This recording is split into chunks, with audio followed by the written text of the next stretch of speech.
सुके बोंबील आहे ना कसे फ्राय करायचे ना हे आज मी तुम्हाला दाखवते. तर आज आहे ना फक्त आहे ना सुके बोंबीलच करणार होते जेवणासाठी, म्हणजे नॉर्मल आहे आपलं फक्त. तर त्याच्यासाठी ना मी थोडेसे बोंबील घेतले, पाण्यामध्ये धुवून घेतले, म्हणजे जास्त वेळ पाण्यात नाही ठेवायच्या, फक्त धुवून काढायचे आणि एकदम कोरडे करायचे. त्यानंतर आहे ना तव्यावरती तेल टाकायचं. मी एक 2 पळी टाकलं होतं तेल.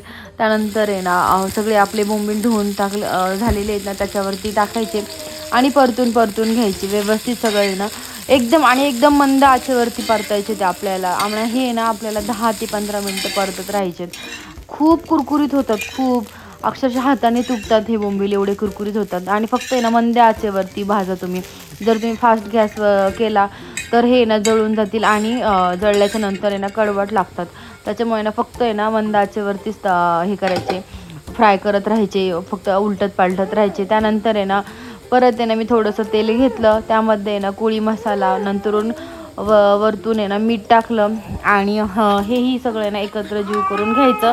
आणि हे पण आहे ना आपल्याला 5 लई नाही, हे वाले ना फक्त 5 मिनटच मिरची टाकल्याच्या नंतर परतू घ्यायचे. तर खूप छान होतात हे, खायला पण भारी लागतात. तर अशी रेसिपी तुम्ही पण नक्की ट्राय करा.